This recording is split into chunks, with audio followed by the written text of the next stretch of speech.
सभी प्यारे बच्चों को मेरा नमस्ते। मैं राजकीय हाई स्कूल गंगलुआ आगरा से विज्ञान की अध्यापिका श्रीमती नेहा अग्रवाल आज जीव विज्ञान का अध्याय 8 शुरू करने जा रही हूँ, जिसका नाम है जीव जनन कैसे करते हैं। हम इस अध्याय को 3 भाग में पढ़ेंगे। आज हम इसके भाग पहले का अध्ययन करना शुरू करते हैं। उससे पहले जान लेते हैं कि हम किन मुख्य बिंदुओं पर आज चर्चा करेंगे। हम चर्चा करेंगे पहले जनन की परिभाषा, फिर जनन का महत्व, जनन की मूल घटना, जनन के प्रकार जिसमें हम अलैंगिक व लैंगिक जनन को उदाहरण सहित पढ़ेंगे, फिर अलैंगिक जनन की विधियां पढ़ेंगे और आखिर में हम पढ़ेंगे लैंगिक जनन का महत्व। तो आइए जनन की परिभाषा से पाठ को प्रारंभ करते हैं। जब हम जैव प्रक्रम पाठ पढ़ते हैं तो पढ़ते हैं वहाँ पर कि वह सभी प्रक्रियाएं जो जीवधारी के जीवित रहने के लिए आवश्यक हैं, उन्हें हम जैव प्रक्रम कहते हैं। जैसे आपका पोषण हो गया, श्वसन, परिसंचरण, उत्सर्जन और जनन। अगर हम वास्तव में देखें तो क्या जनन या फिर जिसे हम प्रजनन भी कहते हैं, क्या ये जीवधारी के जीवित रहने के लिए आवश्यक है? तो आप कहेंगे नहीं, ये जीवधारी के जीवित रहने के लिए आवश्यक नहीं है। फिर हम इसे जैव प्रक्रम क्यों कहते हैं? वो हम इसलिए कहते हैं क्योंकि यह वह प्रक्रम है, यह वह प्रक्रिया है जिसकी मदद से ही एक जीव का इस पृथ्वी पर अस्तित्व बना रहता है। इसी प्रक्रम की सहायता से जीवधारी अपने जैसे अपने समान संतानों को जन्म देती है और उसका अस्तित्व यहाँ सुरक्षित रहता है। तो जनन की सबसे पहले हम परिभाषा देख लेते हैं। जीवधारियों द्वारा अपने समान ही अन्य जीवधारियों के उत्पन्न करने की क्रिया को जनन या प्रजनन कहते हैं। अगर हम अब बात करें कि इस जनन का क्या महत्व है, तो देखिए जनन का क्या महत्व है। जनन से क्या आती हैं? विभिन्नताएं आती हैं। आप देखते होंगे एक ही माता पिता के संतानों में कई अंतर होते हैं। उनमें मानसिक अंतर हो सकता है, शारीरिक अंतर हो सकता है। वही अंतर क्या कहलाती है? हमारी विभिन्नताएं। और जब विभिन्नताएं ये एकत्र हो जाती हैं तो इन्हीं विभिन्नताएं किसका आधार बनती हैं? हमारे जैव विकास का। तो जनन से क्या उत्पन्न हुई? हमारी विभिन्नताएं, और विभिन्नताएं हमारा आधार बनी जैव विकास का, यानी कि जीवों की जो निरंतरता है इस पृथ्वी पर उसको बनाए रखती है। देख लेते हैं अब हम जनन की मूल घटना। जनन की मूल घटना है डीएनए की एक कॉपी बनना, यानी डीएनए की एक प्रतिकृति बनना।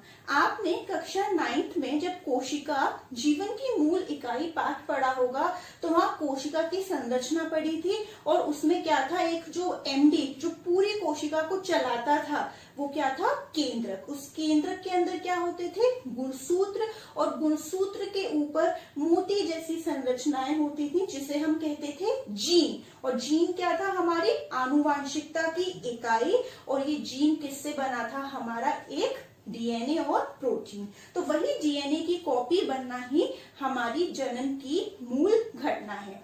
होता क्या है कि जो 2 प्रतिकृति बननी होती है, इसके लिए कोशिकाएं क्या करती हैं? कुछ रासायनिक अभिक्रियाएं करती हैं। रासायनिक अभिक्रियाएं करके 2 प्रतिकृति बन गई। एक प्रतिकृति तो हमारी मूल संरचना में रह गई, लेकिन दूसरी प्रतिकृति को अलग करना इतना आसान नहीं है, क्योंकि अभी वो क्या नहीं है, उसके पास संगठित कोशिकीय संरचना नहीं है कि वो इन प्रक्रियाओं को कर सके। इसके लिए साथ साथ क्या होता रहता है? कोशिकीय संरचनाओं का भी निर्माण होता रहता है, और फिर ये दोनों प्रतिकृति जो बनी कोशिका की डीएनए की, वो अलग हो जाती है, और यही उसकी मूल घटना है। अगर ये नहीं होता तो क्या होता? हमारे जो आनुवांशिक लक्षण हैं जो जा रहे हैं एक पीढ़ी से दूसरी पीढ़ी में, वो नहीं जा पाते, क्योंकि डीएनए की वजह से ही जो वंशानुगत यानी हेरिडिटरी इंफॉर्मेशन होती है वो एक पीढ़ी से यानी जनक से उनकी संतानों में जाती है। ये आपके एनसीईआरटी का भी क्वेश्चन है कि डीएनए की प्रतिकृति बनना जनन में क्यों आवश्यक है। तो वही बात यहाँ लिखी है, देख लेते हैं। और डीएनए का पूरा नाम क्या है? आपने 9th में ही पढ़ा होगा, डीऑक्सीराइबो न्यूक्लिक अम्ल। जनन की मूल घटना डीएनए की प्रतिकृति बनना है, क्योंकि डीएनए सभी जीवों के कोशिकाओं में मौजूद आनुवांशिक गुणों का संदेश होता है जो जनक से संतति यानी उसके जो संतान है उस पीढ़ी में जाता है। जनक के वंशानुक्रम को आगे बढ़ाने के लिए डीएनए की प्रतिकृति आवश्यक है जो नई प्रजातियों के उत्पत्ति का आधार बनता है। यहाँ आपके एनसीईआरटी का एक क्वेश्चन कवर हो गया। अब हमने यहाँ बात करी थी कि जन्म से क्या आती है, विभिन्नताएं। अगर हम बात करें ये विभिन्नताएं क्या एक व्यक्ति के लिए, किसी व्यक्ति विशेष के लिए यानी व्यष्टि के लिए ज्यादा लाभदायक है या पूरी एक स्पीशीज के लिए? तो ये किसके लिए आवश्यक है? पूरी स्पीशीज के लिए। किसी एकल जीव के लिए ये कोई भी फायदेमंद नहीं है। क्यों? क्योंकि आप मान के चलिए, आप ऐसे मान के चलिए कोई एक तालाब है या एक रिवर बॉडी है जिसका ग्लोबल वार्मिंग वैश्विक तापन की वजह से ताप बढ़ गया।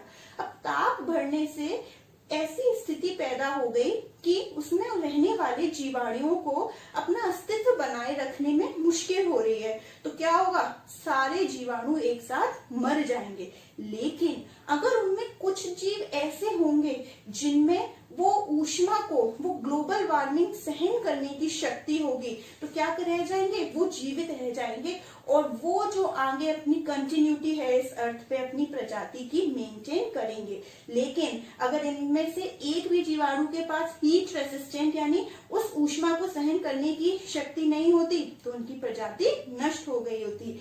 इसीलिए विभिन्नताएं हमेशा किसी एकल जीव के लिए, किसी विशेष जीव के लिए लाभदायक नहीं होती बल्कि पूरी स्पीशीज के लिए ही लाभदायक होती हैं। और यही आपके एनसीईआरटी का क्वेश्चन है, तो एक इम्पोर्टेंट नोट पढ़ लेते हैं। जीवों में विभिन्नताएं स्पीशीज के लिए तो लाभदायक है परंतु किसी जीव व्यष्टि के लिए आवश्यक नहीं, क्योंकि कभी कभी एक स्पीशीज के लिए पर्यावरण की स्थिति इतनी तेजी से बदलती है कि उनका अस्तित्व मुश्किल हो जाता है। उदाहरण के लिए यदि जल का ताप बढ़ जाता है तो उसमें रहने वाले अधिकतर जीवाणु मर जाएंगे। केवल उष्ण प्रतिरोधी क्षमता वाले ही जीवाणु बच सकते हैं, जबकि विभिन्नता ना होने पर जीवाणुओं की पूरी प्रजाति नष्ट हो गई होती। तो इस प्रकार हम कह सकते हैं कि जो विभिन्नताएं होती हैं जीवधारी के अस्तित्व को बनाए रखने में मदद करती हैं। जनन के प्रकार। जनन हमारे दो प्रकार का होता है, अलैंगिक जनन यानी असेक्सुअल रिप्रोडक्शन और लैंगिक जनन यानी कि सेक्सुअल रिप्रोडक्शन।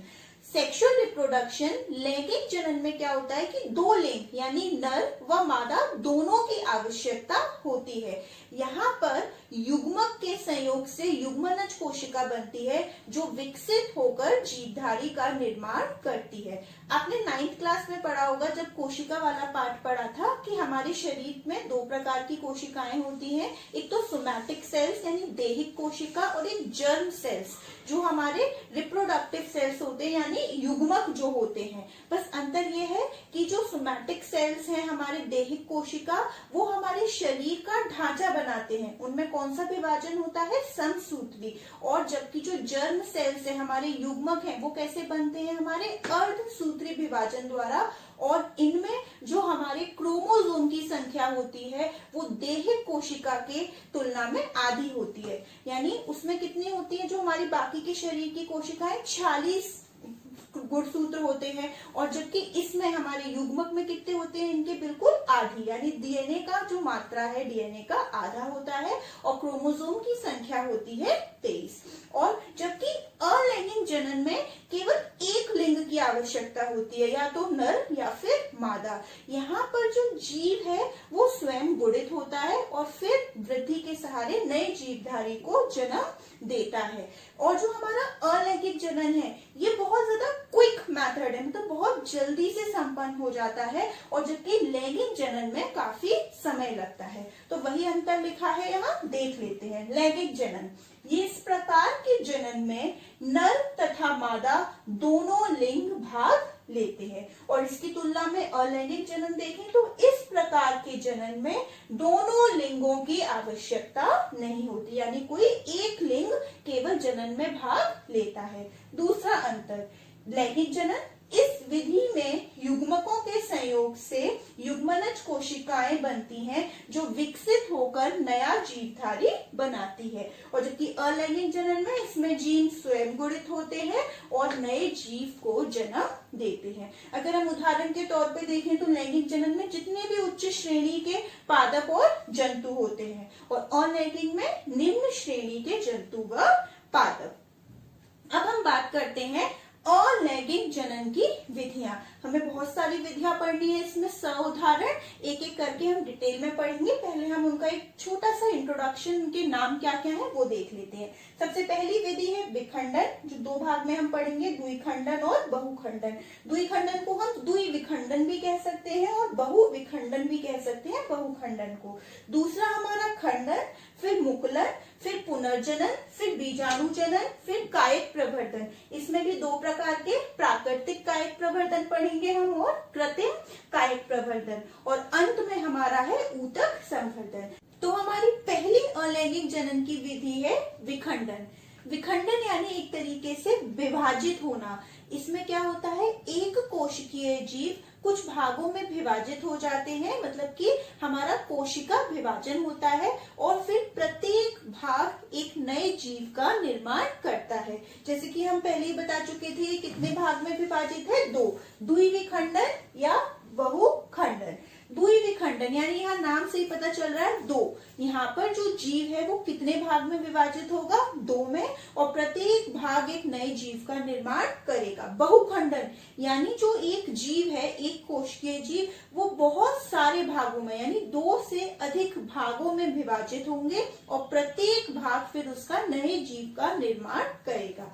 यहाँ द्विविखंडन में क्या होता है कि जो हमारा जीव होता है, एक कोशिकीय जीव, अगर हम एग्जाम्पल ले लें उदाहरण के तौर पे अमीबा, तो जो अनुकूल परिस्थितियां होती हैं उसमें जब जीव परिपक्व होता है उसके बाद ये 2 भागों में विभाजित हो जाता है। और इस विभाजन में पहले कौन विभाजित होता है, केंद्रक, और बाद में जो उसका कोशिका द्रव्य है वो विभाजित होता है और फिर 2 कोशिकाएं बनती हैं ऑलमोस्ट इक्वल साइज की। और जबकि बहुखंडन हमारा कब होता है, प्रतिकूल जब परिस्थितियां होती हैं, मतलब उसके फेवर में नहीं होती है।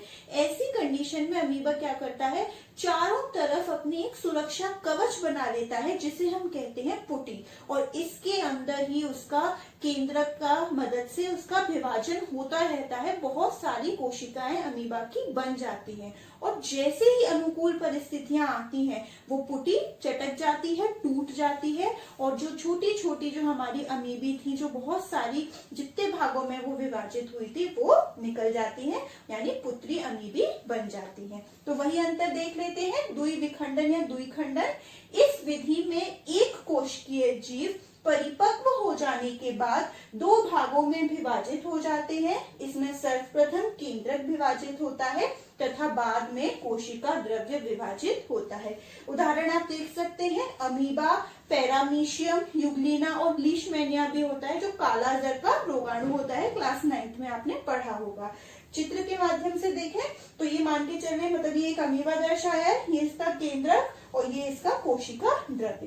क्या विभाजित हुआ, पहले इसका केंद्रक और फिर इसका पूरा एक तरीके से जीव द्रव्य कह सकते हैं हम, केंद्रक भी और कोशिका द्रव्य भी, और हमारी 2 पुत्री अमीबी बनी क्योंकि 2 भाग में विभाजित हुआ। अब बहुखंडन, कभी कभी प्रतिकूल परिस्थितियों में कोशिका के चारों ओर एक संरक्षण भित्ति बन जाती है जिसे पुटी कहते हैं। इस पुटी के अंदर कोशिका कई बार विभाजित होकर अनेक पुत्री कोशिकाओं का निर्माण करती है। उदाहरण अमीबा व प्लाज्मोडियम। यहाँ देखिए ये अमीबा है और इसके चारों तरफ एक सुरक्षा कवच बन गया जिसे पुटी कहा। इस पुटी के अंदर ही इसका क्या होता रहा, गुणन होता रहा, गुणित होती रही है, केंद्रक इसका विभाजित होता रहा। यहाँ पर याद रखने वाली बात है, कोशिका द्रव्य का विभाजन नहीं हुआ है और जैसे ही अनुकूल स्थितियां आई वो पुटी टूट गई और जितनी उसमें गुणित हुई थी वो पुत्री अमीबा हमारे वातावरण में विकसित हो जाएंगी। बहु बस आपको याद रखना है, बहुत सारे उसमें टूटा है और द्वि यानी 2 भाग में विभाजित हुआ है। दूसरी हमारी विधि है खंडन। विखंडन की तरह खंडन में भी क्या हो रहा है, जीव का विभाजन हो रहा है और वो विभाजित जो खंड होंगे वो नए जीव का निर्माण करेंगे। लेकिन अंतर सिर्फ इतना है कि विखंडन किसमें हुआ था, एक कोशिकीय जीव में, और जो हमारा खंडन है वो किसमें होगा, सरल बहुकोशिकीय जीव। यहाँ भी जीव जब परिपक्व हो जाएगा वो खंडों में विभाजित हो जाएगा और पूर्ण विकसित करके प्रत्येक खंड नए जीव का निर्माण करेगा। तो देख लेते हैं क्या लिखा है। इस विधि में बहुकोशिकीय जीव पूर्ण वृद्धि करके दो या दो से अधिक खंडों में टूट जाते हैं। इसके पश्चात प्रत्येक खंड वृद्धि करके पूर्ण जीव बना लेते हैं। उदाहरण की बात करें तो स्पाइरोगायरा, हाइड्रा और राइजोपस। तीसरी हमारी विधि है मुकुलन। यहाँ क्या होता है कि जो हमारा एक जीव होता है, जो जनक जीव होता है, उसके शरीर पर एक बल्ब के समान की आकृति निकल आती है और उस आकृति को हम कहते हैं मुकुल या मुकुलन। ये मुकुलन धीरे धीरे वृद्धि करके बिल्कुल पूर्ण विकसित हो जाता है और पूर्ण विकसित होने पर ये अपने जनक पिता से अलग होकर अपना स्वतंत्र जीव बन जाता है। तो देखते हैं मुकुलन। इस विधि में शरीर पर एक बल्ब की तरह संरचना बनती है जिसे मुकुलन कहते हैं। यह मुकुलन या मुकुल पूर्ण विकसित होकर जनक से अलग होकर स्वतंत्र जीव बनाते हैं। उदाहरण ईस्ट और हाइड्रा। एक चित्र के माध्यम से समझते हैं। ये मैंने एक हाइड्रा बनाया है, जनक हाइड्रा, और आप जानते हैं 9th में पढ़ा होगा जब आपने संघ वाला चैप्टर पढ़ा था, ये उसके होते हैं स्पर्शक, जिसे हम इंग्लिश में टेंटेकल्स कहते हैं। इसके शरीर पे क्या निकल आई, थोड़ी सी छोटी सी बिल्कुल बल्ब के समान की आकृति, मुकुल। अब ये मुकुल धीरे धीरे वृद्धि करके क्या बनाया इसने, नया हाइड्रा, और पूर्ण विकसित होने पर ये अपने जनक से यानी पैतृक हाइड्रा से अलग होके अपना स्वतंत्र जीव बन गया। जबकि हम ईस्ट के अगर केस की बात करें तो ईस्ट में क्या होता है कि जो ईस्ट के ऊपर जो मुकुल बनता है वो पैतृक कोशिका से अलग नहीं होता, जिस वजह से कलिका मुकुलों की क्या बन जाती है, बिल्कुल एक चेन बन जाती है, कड़ी बन जाती है। हमारी चौथी विधि है पुनर्जनन। इस विधि में क्या होता है कि एक्सीडेंटली यानी किसी कारणवश अगर जीव टुकड़ों में टूट जाता है तो उसका प्रत्येक टुकड़ा विकसित होकर एक नए जीव का निर्माण करता है। जैसे उदाहरण के तौर पर हम कहें तो हाइड्रा हो गया हमारा, प्लेनेरिया भी हो गया। लेकिन ये जो विधि है ये जटिल संरचना वाले जीव में संतान उत्पत्ति का कारण नहीं है। क्यों?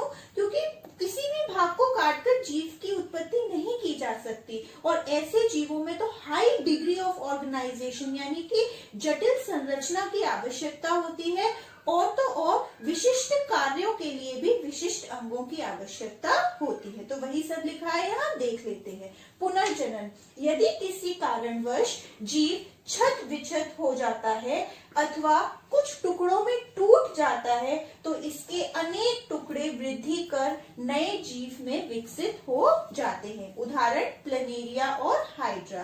जैसे ये मैंने चित्र दिखाया है प्लेनेरिया का, ये 3 भागों में जैसे अगर टूट जाता है तो इसका प्रत्येक भाग एक नया जीव बनाएगा। डॉटेड पार्ट से दिखाया है कि इसका ये वाला भाग निर्मित हुआ, इसका ये और इसका ये वाला भाग दोबारा से बना, और पूर्ण विकसित होने पर ये बिल्कुल नए जीव बन जाएगा। और वही एक इम्पोर्टेंट नोट लिखा है, जटिल संरचना वाले जीव पुनर्जनन द्वारा नई संतान उत्पन्न नहीं कर सकते, क्योंकि ऐसे जीवों की संरचना अत्यंत जटिल होती है और विशिष्ट कार्य के लिए विशिष्ट अंगों की आवश्यकता होती है। ये आपके एनसीईआरटी का भी क्वेश्चन है, तो उसका आंसर आपको यहाँ मिल गया है। हमारी 5वीं विधि है बीजाणु जनन। इसमें क्या होता है कि प्रतिकूल स्थितियों में बीजाणु के चारों ओर एक सुरक्षा कवच यानी एक भित्ति बन जाती है, और जब अनुकूल परिस्थितियां आती हैं तो ये भित्ति टूट जाती है और बीजाणु वृद्धि करके जनन करता है। तो वही लिखा है यहाँ, बीजाणु जनन। इस विधि में प्रतिकूल परिस्थिति में बीजाणु के चारों ओर एक भित्ति बन जाती है जो इसकी रक्षा करती है, और जैसे ही जब ये नम सतह के संपर्क में आती है तभी वृद्धि करती है। अनुकूल परिस्थिति में ये भित्ति टूट जाती है और फिर सामान्य विधि द्वारा जनन करके पूर्ण विकसित जीव बनता है। उदाहरण म्यूकस, राइजोपस और फर्न। हमारी छठवीं विधि है कायक प्रवर्धन। इस विधि में क्या होता है, पौधे का कोई भी कायक भाग यानी कि पुष्प को छोड़कर, तना हो सकता है, पत्ती, जड़, इनकी मदद से, इनकी सहायता से एक नए पौधे का जन्म होता है। पौधे में या पौधों में किसी भी कायक अंग जैसे पत्ती, तना, जड़ का उपयोग करके नया पौधा तैयार करना कायक प्रवर्धन कहलाता है। शुरुआत में ही मैंने आपको बताया था ये दो प्रकार के होते हैं, प्राकृतिक और कृत्रिम। यहाँ हम बात करते हैं प्राकृतिक कायक प्रवर्धन। इसमें क्या होता है कि प्राकृतिक रूप से कोई भी कायक भाग यानी पत्ती, जड़ या तना पैतृक पादप से यानी जनक से अलग हो जाता है और फिर वृद्धि करके नया पादप तैयार करता है। इसकी तीन है वही कि जड़ों द्वारा भी हो सकता है, पत्ती द्वारा भी और तने द्वारा। अगर हम इसका उदाहरण देखें जड़ों द्वारा तो ये किसमें पाया जाता है, पुदीना, शकरकंद, सतावर हो गया, आपका जहेलिया हो गया। इनकी जड़ों में क्या होता है, भोजन संचय रहता है और कलिकाएं होती हैं जिसकी सहायता से एक नए पौधे का जन्म होता है। पत्ती द्वारा अगर हम देखें तो ब्रायोफिलम्स का उदाहरण है और बिग्नोनिया। इनकी पत्तियों पर किनारों पर क्या होती हैं, कलिकाएं होती हैं जो विकसित होकर जब मृदा में गिर जाती है, तो पत्ती टूट के गिरी तो वो मृदा में आ गई, तो उससे एक नए पौधे का जन्म होता है। तने द्वारा भी देखें तो अमर बेल हो गया, मनी प्लांट, अदरक, हल्दी, आलू, ये आपके किसके उदाहरण है, तनों द्वारा, जिसमें कायक प्रवर्धन होता है। कायक प्रवर्धन का हमारा दूसरा प्रकार कौन सा था, कृत्रिम कायक प्रवर्धन। कृत्रिम यानी मानव द्वारा। यहाँ पर मानव द्वारा कायक प्रवर्धन को संपन्न किया जा रहा है और नए पौधे को उत्पन्न किया जा रहा है। इसमें हमारी तीन विधियां हैं, कलम लगाना, फिर दूसरी दाब लगाना और तीसरी है हमारी रोपण। कलम लगाना हमने बहुत बार सुना है। इसमें क्या होता है कि एक अच्छे पौधे की परिपक्व शाखा, मतलब अच्छे से विकसित हुई है उस पौधे की, हम शाखा ले लेते हैं और शाखा ऐसी होनी चाहिए जिसपे कुछ कलिकाएं हो और फिर उस शाखा को हम नम मिट्टी में दबा देते हैं, जिसमें कुछ दिनों बाद जड़ निकल आती है और अंत में हमें क्या मिल जाता है, एक नया पौधा। तो देख लेते हैं, वही लिखा है कलम लगाना। इस विधि में अच्छे विकसित परिपक्व पादप की शाखा को काटकर नम मिट्टी में दबाने पर जड़ें निकलती हैं जो बाद में वृद्धि करके नया पौधा बनाते हैं। उदाहरण देख लें इसका तो गुलाब, गन्ना और गुड़हल। दूसरा है हमारा दाब लगाना। इसमें हम क्या करते हैं, किसी पौधे की अगर कोई शाखा झुक रही होती है तो उसको और झुका लेते हैं और उसको मिट्टी में, नम मिट्टी में दबा देते हैं। फिर वही कुछ दिनों बाद उसमें जड़ निकलती है और फिर उसको मेन जो प्लांट है उससे उसकी उस शाखा को काट देते हैं और वो एक पूर्ण प्लांट में, एक पूर्ण पौधे में विकसित हो जाता है। तो वही लिखा है, इस विधि में पौधे की किसी शाखा को झुकाकर नम मिट्टी में दाब दिया जाता है जिससे कुछ समय बाद जड़ निकलती है जो बाद में नया पौधा बनाता है। इसके उदाहरण देखें तो चमेली, सेब, नींबू व अंगूर। आखिरी विधि है हमारी इसमें रोपण। इसमें क्या होता है, एक ऐच्छिक पार्ट की, एक ऐच्छिक प्लांट की यानी पौधे की टहनी और दूसरे का हम उसका ठूंठ ले लेते हैं, उन दोनों को आपस में मतलब थोड़ा तिरछा काट के बांध देते हैं। बांध क्यों देते हैं, जिससे कि हमारा उसके अंदर कोई इन्फेक्शन ना लग सके, पॉलिथीन से या मोम पिघला के बहुत अच्छे से, और कुछ दिनों बाद वो दोनों आपस में मिलकर एक सिंगल प्लांट की तरह हमारा ग्रो करता है। इस विधि में हम ऐच्छिक पौधे की टहनी, उस पार्ट को क्या कहा गया है, कलम, को वृक्ष की ठूंठ यानी कि एक तरीके से उसको क्या कहा गया है, स्कंद। जो ऐच्छिक पौधे की टहनी है उसे कलम कहा गया है और वृक्ष की ठूंठ यानी जड़ उसकी स्कंद कहा गया है। इन पर लगाकर दोनों भागों को बांध देते हैं और फिर वो एक प्लांट की तरह वर्क करता है, जैसे सेब, गुलाब व आम। अगर अब हम बात करें कि कायक जो प्रवर्धन है उसकी क्या महत्वता है, एक तो हम इससे बीज रहित जो हमारे पौधे हैं उनको प्राप्त कर सकते हैं, मतलब बीज रहित फल प्राप्त कर सकते हैं, जैसे आपका केला हो गया। और तो और ये बहुत क्विक मेथड है और इससे जो हमें लक्षण प्राप्त होते हैं वो बिल्कुल उनके जनक की तरह ही होते हैं। तो वही यहाँ कुछ लाभ लिखे हुए हैं, हम पढ़ लेते हैं। कायक जनन से लाभ, इस विधि द्वारा हम बीज रहित फल तैयार कर सकते हैं। दूसरा, इस विधि से तैयार पौधों में बीज उगाए जाने वाले पौधों की अपेक्षा फूल और फल जल्दी आते हैं। जैसा कि मैंने बताया, क्विक मेथड है ये। तीसरा, इस विधि द्वारा ऐच्छिक लक्षणों को पीढ़ी दर पीढ़ी बनाए रखा जा सकता है। और चौथा, इस विधि द्वारा उत्पन्न सभी पौधे आनुवांशिक रूप से जनक पौधों के समान होते हैं। लेकिन अगर इसके इतने फायदे हैं तो एक आध इसकी हानि भी मानी जाती है। एक हानि तो ये है कि जैसे कि जब इस विधि द्वारा पौधों को प्राप्त किया जाता है तो कुछ पीढ़ियों बाद देखा जाता है कि उनकी जो जनन की, जो प्रजनन की क्षमता होती है वो थोड़ी सी कम हो जाती है। अलैंगिक जनन की जो हमारी आखिरी विधि है वो है ऊतक संवर्धन। इस विधि में क्या होता है, पौधे से उसका ऊतक के भाग को काट लिया जाता है। उसकी जो टिप पे मेरिस्टेमेटिक वाला जो भाग होता है उसको काट कर उससे अलग कर लिया जाता है और उसे एक पोषक माध्यम में उसकी वृद्धि की जाती है। देखते ही देखते उससे एक अनियमित मतलब ऊतक बन जाता है जिसे हम कहते हैं कैलस।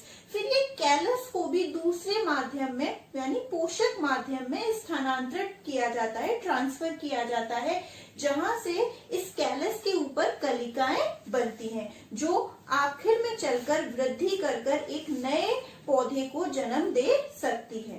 एक्चुअली ये जो विधि है, ये जो हमारे आर्टिफिशियल प्लांट्स होते हैं, जो सजावट के पौधे होते हैं, उनको ग्रो करने में इसका बहुत ज्यादा यूज किया जाता है। तो देख लेते हैं यहाँ क्या लिखा है, ऊतक संवर्धन। इस विधि में पौधे से ऊतक के छोटे से भाग को काटकर पोषक माध्यम में रखते हैं। उस पोषक माध्यम में वही नेसेसरी जो जरूरती विटामिन से, हार्मोन से, वो सब होते हैं, जिससे अनियमित वृद्धि का ऊतक बनता है, जिसे हम क्या कहते हैं, कैलस। और इस कैलस की कोशिकाएं कलिकाओं का निर्माण करती हैं जो वृद्धि करके नए पादप का निर्माण करते हैं। अगर हम इसके उदाहरण देख लें तो हमारा जहेलिया, ऑर्किड, शतावरी इत्यादि।